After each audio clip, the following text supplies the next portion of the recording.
की बकरी चोर। एक गांव में रामू नाम का लड़का रहता था।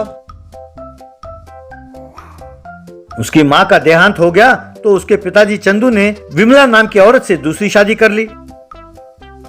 विमला ने रामू की पढ़ाई छुड़ा दी और उसे भेड़ बकरी चराने के लिए भेज दिया। चंदू विमला को टोक नहीं पाया। एक दिन रामू बकरियों को जंगल में चराकर शाम को घर लौटा। क्यों रे, कोई भी काम तुम ठीक से नहीं कर सकते? अरे जंगल में बकरियों को छोड़कर कहाँ चले गए थे? आज तुम्हें खाना नहीं मिलेगा। मैंने कोई गलती नहीं की माँ, मैं तो ध्यान से बकरियों की रखवाली कर रहा था, मैं कहीं नहीं गया। तो फिर सवेरे सवेरे जो तुम बकरियां ले गए उसमें एक बकरी कम है, इसका कोई जवाब है तुम्हारे पास? अगर तुम ध्यान से रखवाली करते तो बकरी कम कैसे होती? कहीं तुमने उसे बेच तो नहीं दिया? बेटा रामू, जंगल में जरा ध्यान से रहना। आज अपनी एक बकरी कम हुई है, कोई भी दुर्घटना हो सकती है, तुम्हें बहुत ध्यान से रहना होगा बेटा। कुछ दिनों बाद रामू को घर लौटते हुए रास्ते में एक बंदर दिखाई दिया।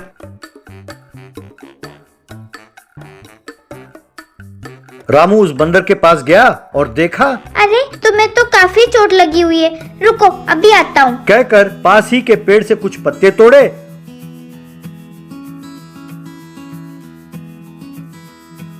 और उससे उसके घाव पर पट्टी बांध दिया। तुम्हें डरने की कोई जरूरत नहीं है, 4 दिनों में तुम्हारा घाव भर जाएगा, तब तक तुम मेरे साथ ही रहो। कहकर उस बंदर को अपने साथ ले गया।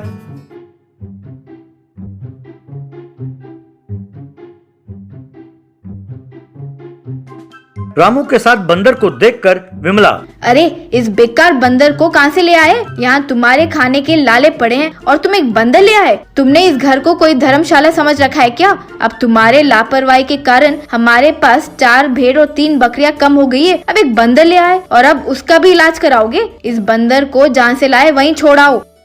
माँ, ये बेचारा रास्ते में चोट खाकर पड़ा हुआ था, मैंने कुछ पत्तों से इसके घाव में पट्टी बांध दिया है। 4 दिनों में जब इसके घाव भर जाए मैं इसे जंगल में छोड़ दूंगा, तब तक इसे हमारे पास रहने दो माँ। बेचारा बहुत घबराया हुआ है, इसे ऐसे ही छोड़ दिया तो मर जाएगा बेचारा। रहने दो विमला, 4 दिनों की ही तो बात है, उसे रहने दो, बाद में अपने आप चला जाएगा। हाँ हाँ, इस घर में मेरी बात सुनता ही कौन है? अब बाप बेटे एक हो गए, तो अब मैं कर क्या सकती हूँ? हाँ। बंदर रामू के साथ बहुत घुल मिल गया। रामू ने उस बंदर का नाम रखा गौरी। एक दिन जंगल में रामू खाना खा रहा था कि गौरी रामू के पास आई और रामू के कपड़े खींचने लगी। ए गौरी, तुम कर क्या रही हो? अरे मुझे खाना खाने दो। लेकिन गौरी रामू के कपड़े खींचती ही गई। रामू ने चारों तरफ देखा। उसने दूर एक आदमी को एक बकरी चुरा कर ले जाते हुए देखा।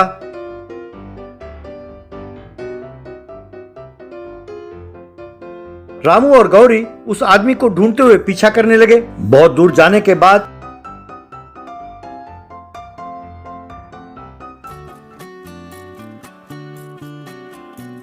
उन्हें वहां पर एक गुफा दिखाई दिया। उस गुफा के बाहर बहुत सारे चोर बंदूक लेकर खड़े थे। उन्होंने जो पैसे चुराए थे उनका हिस्सा बांट रहे थे।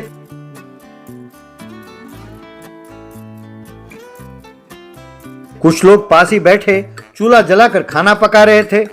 जो बकरी चोर चुरा कर ले गया वो वहां पर बंधा हुआ था। गौरी ने रामू को इशारा किया कि वहीं खड़ा रहे और चुपके से जाने लगी।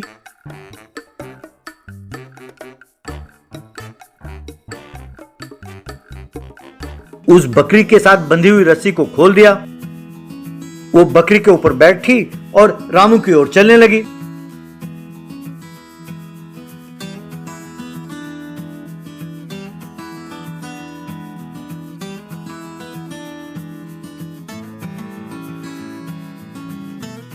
बकरी के साथ साथ बाकी भेड़ बकरियों को भी लेकर रामू जल्दी से घर लौटा। अरे क्या हुआ? कौन सी आग लग गई जो तुम इतनी जल्दी आ गए? क्या हुआ बेटे, इतनी जल्दी क्यों लौट आए? तब रामू ने जो कुछ हुआ दोनों को बताया। पिताजी, उन चोरों ने जो बकरी चुराया था, गौरी की मदद से मैंने उसे वापस ला पाया। तब चंदू और रामू पुलिस स्टेशन गए और पुलिस वालों से जो कुछ हुआ सब बताया। गौरी की मदद से पुलिस ने उन चोरों के अड्डे को ढूंढ निकाला। फिर उन्हें गिरफ्तार करके उनके चुराए हुए माल को जब्त कर लिया। पुलिस इंस्पेक्टर रामू से, तुम छोटे हो पर बड़ी होशियारी से बहुत दिनों से जिन चोरों की हमें तलाश थी उन्हें पकड़ने में मदद की। इस गिरोह को पकड़ने के लिए सरकार ने 10 लाख रुपए के इनाम की घोषणा की थी। अब वो 10 लाख तुम्हारे हैं। वहाँ जितने लोग खड़े थे सबने ताली बजाई। सर, इन सबको पकड़ने का श्रेय गौरी को जाता है। सबने गौरी की प्रशंसा में ताली बजाई। चंदू और रामू के घर लौटते ही विमला, जिस दिन तुम गौरी को घर लाए मैं तुम पर बहुत नाराज थी। आज गौरी के कारण ही हमारी बकरियां लौट आई और तुम्हें 10 लाख रुपए का इनाम भी मिला। इंस्पेक्टर साहब आए थे और मुझसे बात करके गए। कल से तुम स्कूल जाओ, गौरी हमारे पास ही रहेगी। ये सुनकर सब बहुत खुश हुए। सौतेली माँ वर्सेस बेटी। खिलर नाम के गांव में जोशी नाम का व्यक्ति रहता था। उसकी पत्नी बीमार पड़कर मर गई थी, तो इसीलिए वो अपनी बेटी सीमा को खुद ही पालता था। एक दिन जोशी के पास उसका दोस्त सुखदीप और उसकी बहन रेखा आए। एक दिन सुखदीप जोशी से, अरे यार, और कितने दिन तुम यूं ही घर पर बैठे रहोगे?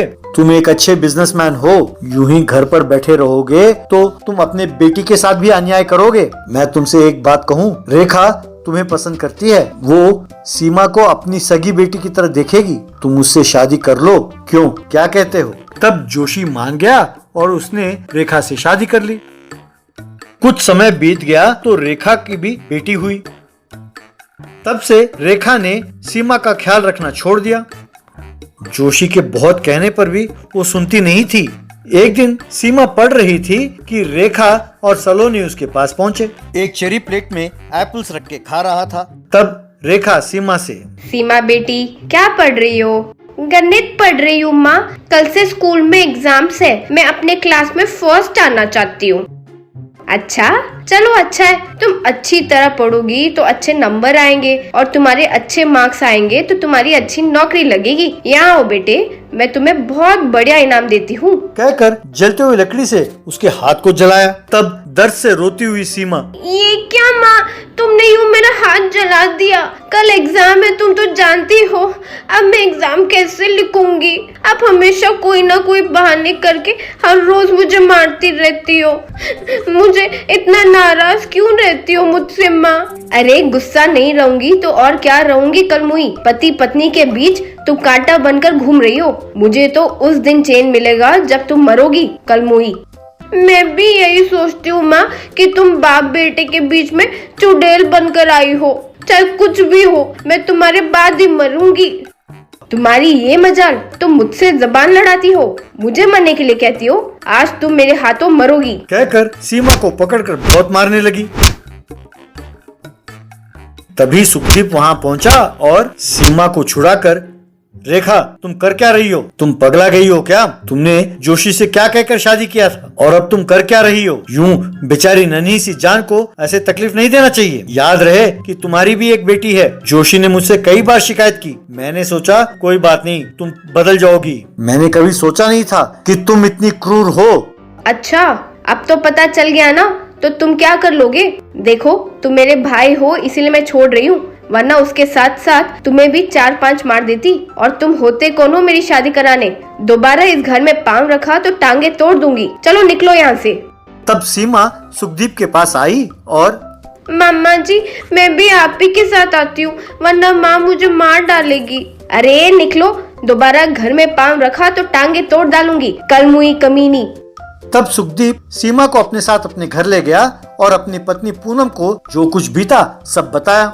रेखा के लक्षण ठीक नहीं दिख रहे हैं आजकल। उसको सबक सिखाने के लिए मेरे पास एक आइडिया है। कहकर अपना आइडिया बताया। अगले दिन सुखदीप और सीमा अदिति नाम की एक और स्त्री को लेकर जोशी के पास गए। उन्हें देखकर जोशी, बेटी सीमा, तुम कहाँ चली गई थी? क्या तुम जानती हो कि मुझे कितनी चिंता हो रही थी?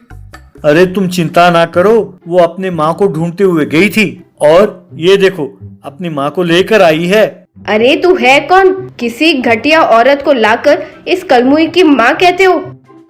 ए रेखा, क्या बात है? दिन भर दिन तुम्हारी जुबान बेकाबू होता जा रहा है। अपने सगे भाई से ऐसी बात करती हो? अरे यार जोशी, कुछ चुड़ैल होती ऐसी हैं। अरे तुम उसकी परवाह ना करो। यार जोशी, मैंने तुम्हें रेखा से शादी करने के लिए किस लिए कहा था? ताकि वो सीमा का ख्याल रख सके। वो काम ये ठीक से कर नहीं रही, इसीलिए सीमा की माँ के रूप में अदिति को लेके आया हूँ। इसीलिए अब से इसकी जिम्मेदारी भी तुम्हारी है। क्यों ज्यादा अकड़ दिखा रहे हो? अगर मैंने पुलिस कंप्लेंट किया तो सबको अंदर कर देंगे वो। क्या कंप्लेंट करोगी? यही कि मैं इस छोटी सी नन्ही सी जान को बहुत तंग कर रही हूँ, इसलिए वो दूसरी माँ लेके आई है। तब जज साहब तुम्हें बहुत गालियाँ देंगे। तुम्हें जो करना हो करो। अदिति अब से यहीं रहेगी, कहकर वहाँ से चला गया।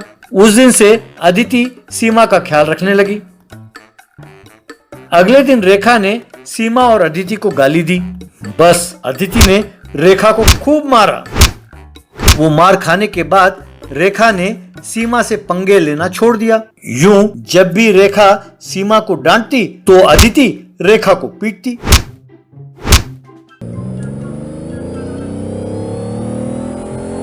तब सुखदीप के घर में पूनम से जोशी। पूनम भाई, आपका प्लान तो बहुत ही बढ़िया रहा। अदिति रेखा के साथ फुटबॉल खेल रही है, लेकिन ऐसे और कितने दिन? भाई साहब, मैंने आपको कई बार समझाने की कोशिश की कि सीमा के लिए आपने रेखा को चुनकर गलती की है। मैं जानती थी कि वो बातों से नहीं मानेगी, इसीलिए मैंने अपनी सहेली अदिति को भेजा है वहाँ पे। तो तभी खत्म होगा जब रेखा सीमा को तंग करना छोड़ देगी, या फिर सीमा जब तक बड़ी ना हो जाए तब तक ये ऐसा ही चलता रहेगा भाई साहब। जोशी, तुम टेंशन ना लो। अदिति कोई मामूली औरत नहीं है, वो एक्स आर्मी है। उसके मार खाकर रेखा 6 महीने में ठीक हो जाएगी। सब हंसने लगे।